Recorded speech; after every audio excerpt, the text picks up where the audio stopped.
کہ جب الیکشن کا نتیجہ آئے گا تو وہ کہہ دے گی کہ جناب ہم نے تو پہلے ہی بتا دیا تھا کہ ہمارے ہاتھ پاؤں باندھ دیے گئے ہیں تو ہم کیسے الیکشن لڑ سکتے تھے، یعنی انہوں نے ذہنی طور پر شکست تسلیم کر لی ہے۔ اچھا، جیو جنگ کے رپورٹر انصار عباسی صاحب نے ایک رپورٹ جو تیار کی ہے فارم 47-45 کی بحث کے، آپ کو یاد ہوگا کہ الیکشن کے فوراً بعد پی ٹی آئی نے یہ بیانیہ گھڑا تھا کہ مسلم لیگ کے لوگ فارم 47 پر جیتے ہیں، فارم 45 پر ہم جیتے ہیں، اور میں نے اس وقت کہا تھا کہ مسلم لیگ نون نے ایک درست فیصلہ کیا ہے کہ اس پروپیگنڈے کا جواب نہیں دیا جائے گا۔ پی ٹی آئی چاہتی ہے کہ وہ اس پروپیگنڈے میں الجھا کر اس ایشو کو ہر ٹی وی چینل کے ٹاک شو کا موضوع بنا دے، اور مسلم لیگ اس ٹریپ میں نہیں آئی۔ یہ کام اس نے ایک اچھا کیا، یہ میں نے اس وقت کہا تھا الیکشن کے فوراً بعد۔ لیکن پی ٹی آئی ڈٹی رہی، اگرچہ اس موقف کو عوام کی بحث کا مرکز وہ نہیں بنا سکی، ناکام ہوئی، لیکن اپنے بیانات میں، تقریروں میں، اور خاص طور پر ان کے سوشل میڈیا پر یہ مسلسل تانے دیے جاتے رہے کہ مسلم لیگ والے تو 17 سیٹوں پر جیتے تھے، باقی جتنی بھی سیٹیں اسے ملی ہیں وہ اسے دلوائی گئی ہیں فارم 47 کی جعل سازی کے ذریعے۔ تو انصار عباسی صاحب نے اس حوالے سے ایک رپورٹ تیار کی اور بتایا کہ کسی ایک بھی set per P T I کوئی دعویٰ ثابت نہیں کر سکی، اور اس طرح اس کا یہ بیانیہ دوسرے الفاظ میں کہ جھوٹا ہے۔ تو میں نے وہ انصار عباسی صاحب کی رپورٹ نہیں پڑھی۔ جنگ میں سیکنڈ لیڈ چھپی ہے، دی نیوز میں چھپی ہے، اور شاید اس پر جیو ٹی وی پر بھی کوئی پروگرام یا کوئی خبر آئی ہو، مجھے اس کا پتہ نہیں۔ میں نے صرف اس کی سرخیاں پڑھی ہیں، اور مجھے اس سے دلچسپی بھی نہیں ہے کہ انصار عباسی صاحب کے دلائل میں کتنا وزن ہے، کتنا وزن نہیں ہے، کیونکہ میں اس سے پہلے ہی ذاتی طور پر یہ تسلی کر چکا ہوں کہ پی ٹی آئی جھوٹ اور مبالغے سے، بہت زیادہ مبالغے بلکہ جھوٹ ہی سے کام لے رہی ہے۔ تو خیر، اس پر میں بحث نہیں کرتا کہ انصار عباسی صاحب کی رپورٹ میں کیا لکھا ہے یا کیا نہیں لکھا ہے، لیکن پی ٹی آئی کے سوشل میڈیا نے جس رد عمل کا مظاہرہ کیا اس سے لگتا ہے کہ ان کے پاس انصار عباسی کے دلائل یا وہ جو بھی انہوں نے ایویڈنسز پیش کیے ہوں گے، مجھے نہیں ان کا پتہ، اس کا جواب پی ٹی آئی کے پاس نہیں ہے، کیونکہ اگر ہوتا تو وہ انصار عباسی صاحب کے دلائل کو مسترد کرتے، ان کی رپورٹنگ، ان کی ایویڈنسز کو ریجیکٹ کرتے کہ یہ بھی غلط ہے، یہ بھی غلط ہے، یہ بات بھی غلط ہے۔ اس کے بجائے انہوں نے انصار عباسی کو گالیوں کی زد میں رکھی ہے۔ میں نے ان کے تھم نیل دیکھے ان کے سوشل میڈیا پر، جس سے ان کی وہ جو چیخم دھاڑ انہوں نے مچائی ہوئی ہے اس کا اندازہ ہوتا ہے کہ کس قدر صدمہ پہنچا ہے اور کس قدر کاری ضرب لگائی ہے انصار عباسی نے ان کے بیانیے پر۔ ایک پی ٹی آئی کے ایک ورکر ہیں اسد طور صاحب، انہوں نے کہا کہ یہ رپورٹ نہیں ہے بلکہ انصار عباسی کیا کہتے ہیں، یہ پرندے جو چلاتے ہیں تو یہ ان کی چلاہٹ ہے، اس طرح کی بات کی، اور کہا کہ یہ بکاؤ مال ہے اور بے شرم وغیرہ کے طعنے بھی دیے۔ یعنی اگر آپ کے پاس دلیل ہوتی تو آپ یہ کبھی نہ کہتے کہ یہ بکاؤ مال ہے، بلکہ جواب دیتے کہ فلاں پوائنٹ بھی آپ کا غلط ہے، فلاں پوائنٹ بھی غلط ہے۔ لیکن جہاں گالیاں اور دوسرے سوشل میڈیا کے تھم نیل میں نے دیکھے، پروگرام میں نے ایک ہی دیکھا اور وہ بھی پورا نہیں، بلکہ جب یہ میں نے سنا کہ یہ انصار عباسی کو بکاؤ مال کہہ دیا تو پھر میں نے باقی پروگرام سنا ہی نہیں، اور دوسروں کے میں نے تھم نیل دیکھے جن میں بے شرم و حیا سے عاری، بکاؤ مال، ضمیر فروش، جھوٹے، اس طرح کے یہ نعرے انصار عباسی کی شان میں لکھے ہوئے تھے۔ تو مجھے مطلب کی چیز مل گئی، اور مطلب کی چیز یہ تھی کہ پی ٹی آئی کے پاس اپنے دعوے، اپنے بیانیے کے حق میں کوئی ثبوت موجود نہیں ہے، کوئی دلیل، کوئی لاجک موجود نہیں ہے، اس لیے وہ گالیوں پر اتر آئی ہے۔ تو خیر، یہ ضمناً ایک ذکر تھا، ورنہ میں اس ایشو کو تو چھیڑنا ہی نہیں چاہتا تھا، کیونکہ میں تو کنونسڈ ہوں، اور میں نے کئی پروگراموں میں کہا کہ یہ فارم 45-47 کا بیانیہ انہیں جیو گروپ ہی کے ایک سینئر صحافی نے گھڑ کر دیا تھا کہ یہ پھیلاؤ، اور وہ پھیلاتے رہے، لیکن وہ نہیں پھیلا، وہ الگ بات ہے۔ اچھا، اب ذکر نواز شریف صاحب کی تقریر کا، انہوں نے وہ کہا کہ گلگت میں جلسے سے کہ جب مجھے نکالا گیا تو آپ لوگ کیوں خاموش رہے، آپ لوگوں نے میری مدد کیوں نہیں کی، یہ شکوہ کیا۔ تو اس پر ظاہر ہے پورے ملک میں ایک بحث چھڑی، میرا یہ خیال تھا کہ یہ نواز شریف صاحب کسی اور کو سنانا چاہتے تھے کہ میرے ساتھ جو کچھ کیا گیا میں بھولا نہیں ہوں، ورنہ نواز شریف صاحب بھی جانتے ہیں، آپ بھی جانتے ہیں کہ گلگت کے لوگ کیا کر سکتے تھے۔ 18 لاکھ کی آبادی کا اتنا بڑا رقبے والا صوبہ ہے، وہاں جو بڑے سے بڑا جلوس نکلتا ہے اس میں 500 آدمی ہوتے ہیں، تو وہ گلگت والے کیا کر سکتے تھے جب پنجاب میں بھی ان کے حامی نکلے سڑکوں پر اور وہ کچھ نہیں کر سکے۔ تو یہ ظاہر جب اسٹیبلشمنٹ فیصلہ کرتی ہے کہ کسی کو ہٹا دینا ہے تو پھر جلسے جلوس اس کا رستہ نہیں روک سکتے۔ تو یہ ساری بحث اب اس بات پر ہو رہی ہے کہ نواز شریف صاحب نے گلگت والوں کو غلط طور پر مورد الزام ٹھہرایا۔ میرا خیال ہے اور میرا موقف ہے کہ انہوں نے ان کا مقصد گلگت والوں کو تانا دینا نہیں تھا، بلکہ وہ ایک میسج دے رہے تھے کہ میرے ساتھ جو کچھ کیا گیا اور میری آڑ میں اس ملک کے ساتھ دراصل جو کیا گیا مجھے وہ سب یاد ہے اور میں اس کا زخم بھولا نہیں ہوں۔ البتہ اس حوالے سے تھوڑی سی بات میں یہ کروں گا کہ مجھے کیوں نکالا پر عوام نے نواز شریف کا ساتھ دیا تھا، لیکن نواز شریف صاحب رستے میں چھوڑ گئے۔ اور اس کی کہانی کیا ہے کہ جب وہ ان کو معزول کیا گیا تو وہ اسلام آباد سے نکلے اور جی ٹی روڈ کے ذریعے لاہور آئے، اور ہر جگہ پر ان کا ایسا استقبال ہوا، ہر جگہ پر ایسے جلسے ہوئے کہ اتنے بڑے جلسے جی ٹی روڈ پر اس سے پہلے نہیں دیکھے گئے۔ بہت زیادہ عوامی ٹیمپو تھا، راتوں رات نواز شریف صاحب جو تھے ایک مرتبہ پھر ہیرو بن گئے۔ پورے ملک میں یہ ان کے جلسے زیر بحث تھے، اور اس کے بعد یہ خبریں چل رہی تھیں کہ اب یہ جی ٹی روڈ کا سفر تو ختم ہوا لیکن ملتان روڈ کا سفر باقی ہے، یعنی نواز شریف صاحب اب لاہور سے نکلیں گے اور جنوب کی طرف سفر کریں گے، ملتان تک جائیں گے، ہو سکتا ہے وہ سندھ میں بھی جائیں، کیونکہ سندھ کو اگرچہ مسلم لیگ ایک طرح سے رائٹ آف کر چکی ہے کہ یہ پیپلز پارٹی کا صوبہ ہے، ہم اس میں مداخلت نہیں کریں گے، لیکن مسلم لیگ کے حق میں، نواز شریف صاحب کے حق میں سندھ کے اندر بھی ایک طبقہ موجود ہے، تو شاید نواز شریف صاحب اس کو متحرک کرنے کے لیے سندھ میں بھی جائیں گے۔ لیکن اگر سندھ نہ گئے تو ملتان بہاولپور تک تو وہ ضرور جائیں گے، تاکہ پنڈی سے جی ٹی روڈ لاہور تک کا جو سفر ہے اس کا اگلا مرحلہ،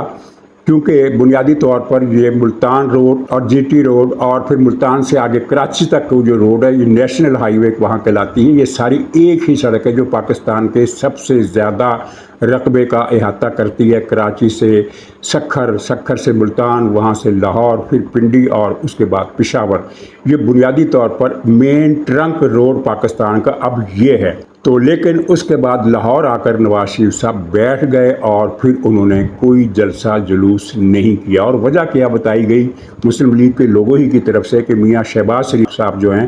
وہ نواز شریف صاحب کی اس پالیسی کے حامی نہیں ہیں کہ فوج سے محاذ آرائی کی جائے، اسٹیبلشمنٹ پر تنقید کی جائے، بلکہ وہ چاہتے ہیں کہ نواز شریف صاحب سر جھکا کر جو فیصلہ ہوا ہے مان لیں۔ اور اس بات کو سپورٹ دینے کے لیے پھر اور بھی کئی واقعات سامنے آئے، مثلاً جب انہوں نے جی ٹی روڈ پر مارچ کا فیصلہ کیا تو شہباز شریف صاحب نے انہیں روکا اور کہا کہ آپ نے لاہور جانا ہے تو موٹر وے کے ذریعے جائیں، کیونکہ موٹر وے کے اوپر آبادی نہیں پڑتی، موٹر وے جن شہروں کے پاس سے گزرتی ہے وہاں لنک روڈ بنتے ہیں اور پھر وہاں پہنچتے ہیں، موٹر وے کے اوپر کوئی آبادی نہیں ہے۔ تو نواز شریف صاحب نے ان کا مشورہ نہیں مانا، جس کے بعد شہباز شریف صاحب نے حنیف عباسی صاحب کی ڈیوٹی لگائی۔ یہ رپورٹ ان دنوں اخبارات میں بھی چھپی تھی کہ حنیف عباسی کی ڈیوٹی لگائی کہ آپ نے نواز شریف صاحب کی ریلی کو اسلام آباد میں ناکام کرنا ہے، اور پھر حنیف عباسی صاحب نے یہ ڈیوٹی نبھائی اور ورکروں کو روکا کہ آپ نے نواز شریف صاحب کے اس پروگرام میں شریک نہیں ہونا۔ چنانچہ اسلام آباد میں مسلم لیگی ورکرز کی تعداد کم رہی، اور لیکن آگے اسلام آباد کے بعد پھر لوگوں کی تعداد بڑھتی گئی، اور یہ اتنا بڑا ایونٹ بن گیا جی ٹی روڈ والا مارچ کہ اس سے اسٹیبلشمنٹ اس وقت کی ہل کر رہ گئی۔ اور پھر اطلاعات یہ بھی ان دنوں آئیں کہ اسٹیبلشمنٹ نے شہباز شریف سے رابطہ کیا اور کہا کہ تم کیا کر رہے ہو، تم بھائی کو کیوں نہیں روک رہے، بھائی کو کیوں نہیں سمجھا رہے۔ اور پھر یہ بات بھی قابل ذکر ہے کہ جب لاہور یہ مارچ ختم ہوا تو خاتمے پر داتا صاحب کے ایریے میں وہاں ایک استقبالی ریلی رکھی گئی جس کی صدارت شہباز شریف صاحب نے کی، اور وہاں شہباز شریف صاحب نے خطاب کیا اور تفصیلی خطاب کیا، لیکن اس لمبے چوڑے خطاب میں انہوں نے نواز شریف صاحب کے حق میں